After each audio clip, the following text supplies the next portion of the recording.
The dawn has always been a cruel mistress, a relentless revealer of truths I'd rather keep buried. I wake before the sun most days, a habit I've cultivated over years, a way to carve out a few moments of quiet before the demands of the day crash down like a tidal wave.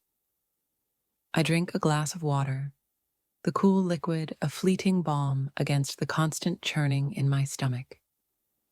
In the summer, the heat is oppressive, clinging to everything like a shroud, making those early awakenings even more frequent, a desperate escape from the stifling air.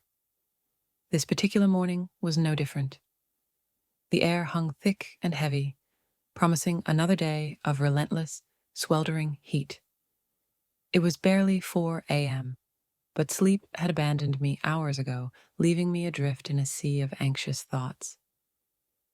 I slipped out of bed, careful not to wake Daniel, whose rhythmic breathing was a stark contrast to the turmoil within me. He'd always been a sound sleeper, bless his heart.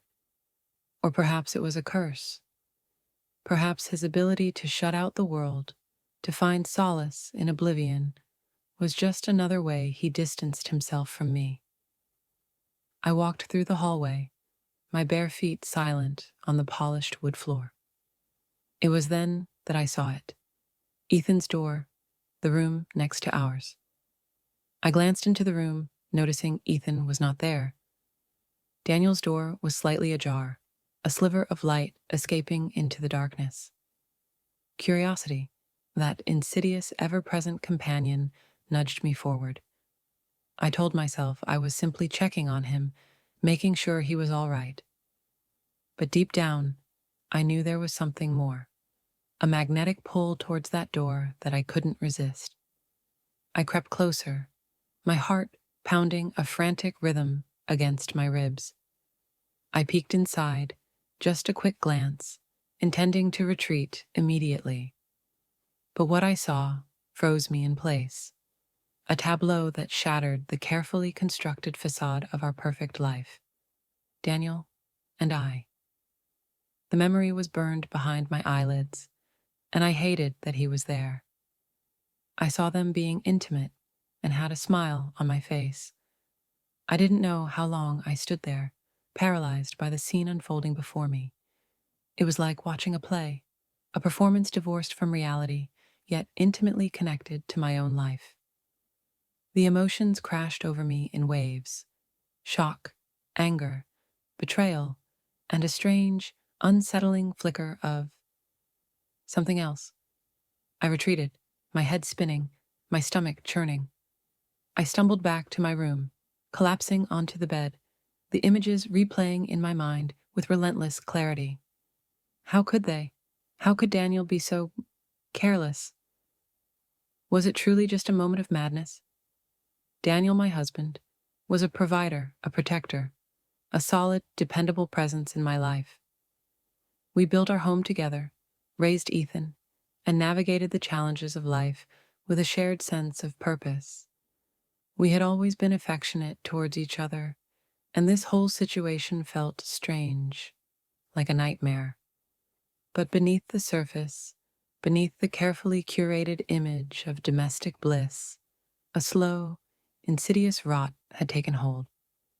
The passion had faded, replaced by a comfortable routine, a shared existence devoid of real intimacy. We were like ships passing in the night, sharing the same course but never truly connecting. Ethan, my son, was nearly 18. He was a good boy, kind, sensitive, and on the cusp of adulthood, filled with dreams and aspirations. I thought he was naive to the harsh realities of the world. A few minutes after my husband had left for work, I knew I needed to talk to my Ethan. The door was ajar, and there he was, not knowing that this would be the last normal day he would ever have in his life. "Ethan, are you awake?" I said softly. He was startled, his eyes widening with surprise. I knew he was waiting for me, knowing that the dam of unspoken words was about to break.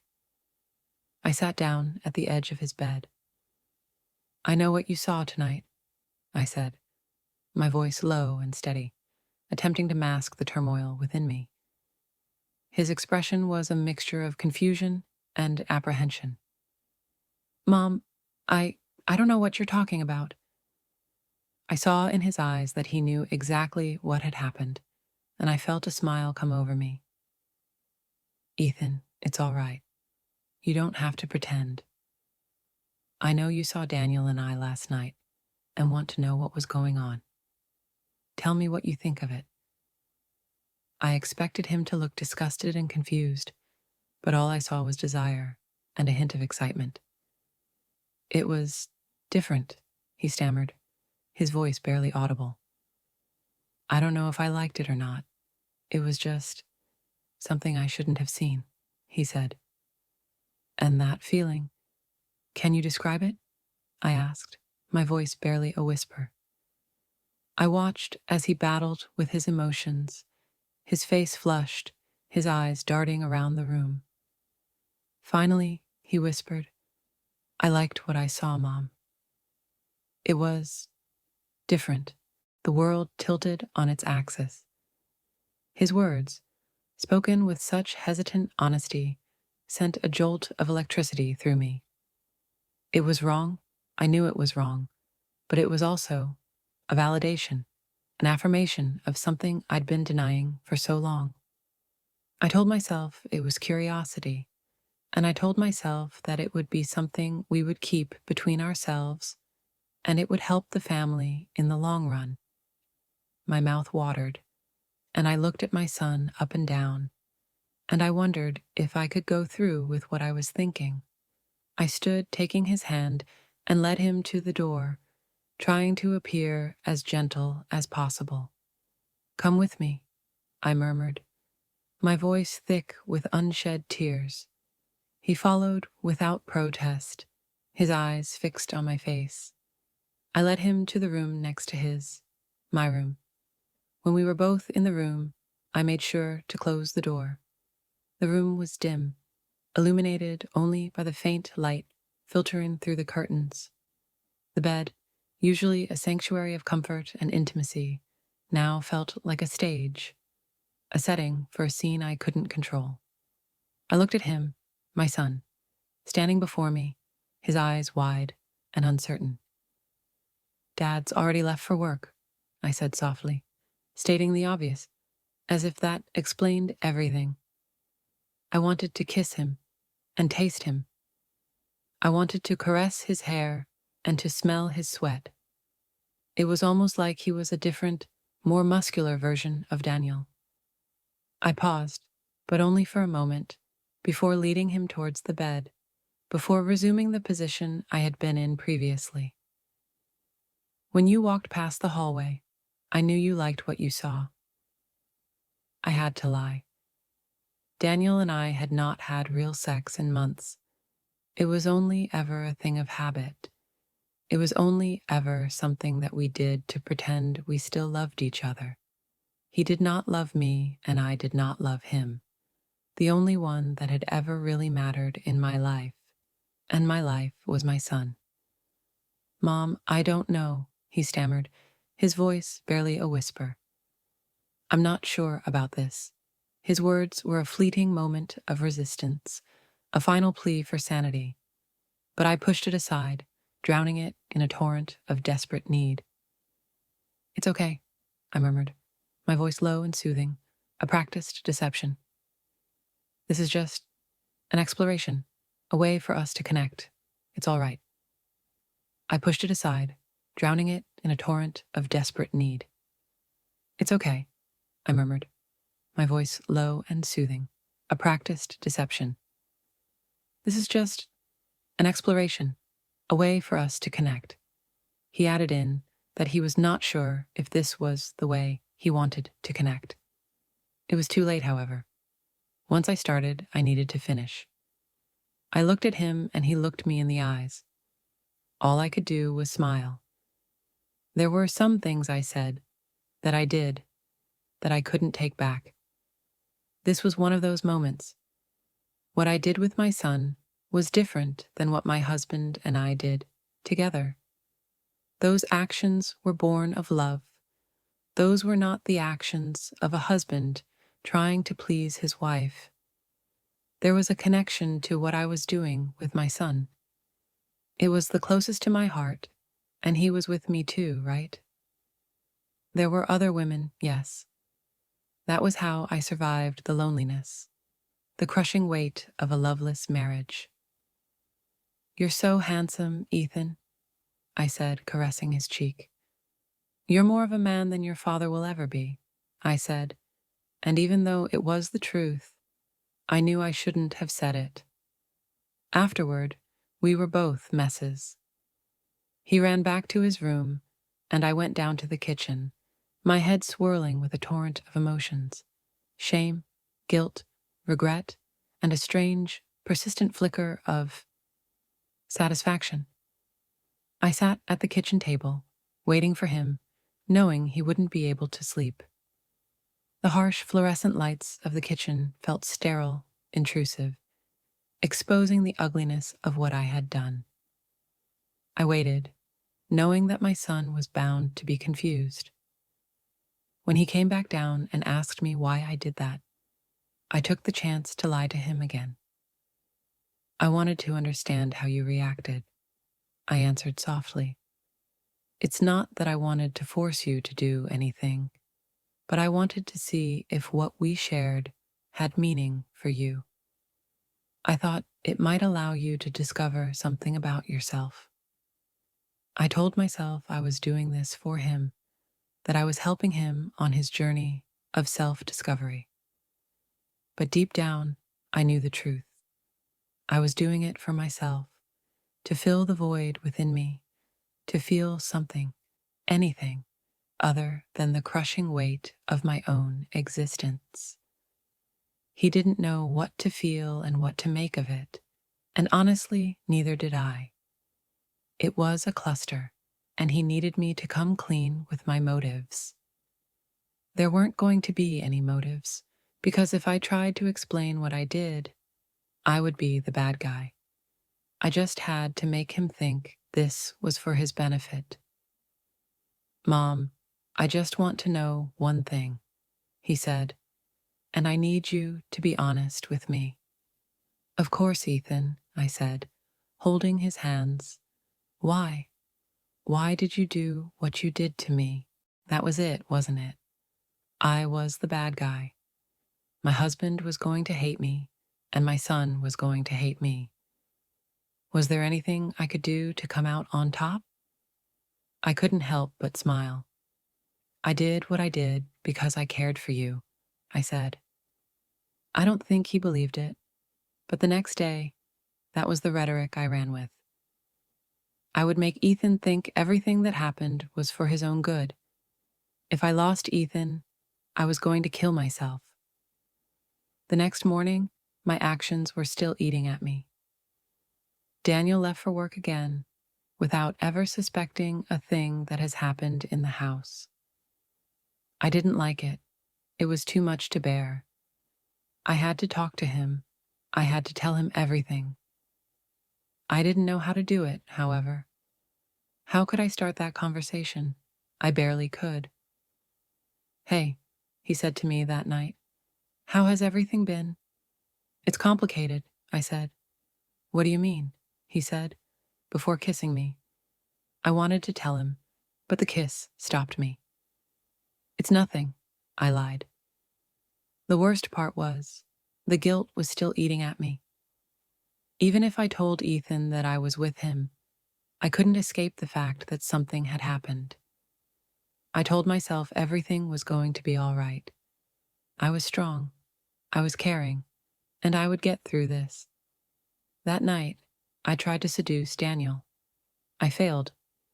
We had not had real sex in months, and to expect him to be as turned on as I was nothing short of a mistake. It didn't work, and it didn't help me clean up what happened. I was a mess, and I continued to be a mess. A few weeks later, Ethan's behavior shifted. He was much more reserved and less communicative than usual. As a result, he had a talk with one of his friends. "What's up?" Chloe said to Ethan. "I don't know what to do," Ethan said. "I have a hard time with everything and I need help. My mom and dad are strangers, and I feel like I'm alone." "I'm sorry to hear that," Chloe said. "Can you talk to them about it?" "Not really," Ethan said. "It's complicated. I'll try to open up, but it's really hard. My family feels weird and out of place. I just feel like I'm alone." "Well, know that I'm here for you," Chloe said. "Let's go back. Everyone is waiting for us." When Ethan went back, I knew something was up. I waited for him and asked him if he was okay. "Ethan," I said, "is something wrong?" "Yes," he said. "I want to know why you did what you did, and I can't just let you get away with it." "What do you mean?" I asked. "You know exactly what I mean." That night, I asked Daniel to sit down. "Daniel, I have to tell you something," I said. "What is it?" he said, and that was when I confessed to everything. The room was still as Daniel looked with surprise. He took the words in, and he got angrier and angrier as I continued to talk. "So, let me get this straight," Daniel said. "You confessed to sleeping with another man?" "That's not all," I said. "I also slept with Ethan." Daniel didn't say a word. The silence stretched, and the only thing to do was cry. It was the end of my family, and it was all my fault. That night, I asked Ethan and Daniel to sit at the table together. As they both sat down, I wanted to say things to them to make the relationship work. But what could I say? "I don't know what to do," Daniel said. "All I know is that our family is broken. I did what I did, and I thought that things would be all right," I said. "But I was wrong. I destroyed everything." "Yes," Ethan said. "You made me hate you, and as much as I want you to suffer, you did care for me all my life. I don't know what to do, but what I'm sure of is that I need space." We agreed, all three of us, that we needed space to reconcile and that it was the right thing to do. Daniel told me that he loved me, but he could not see a life in which we would be married. I understood. I did something irreversible and would need to live with that for the rest of my life.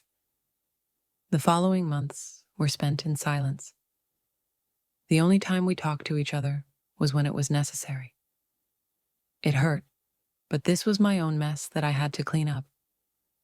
I asked Ethan if he hated me. "I don't know," he said.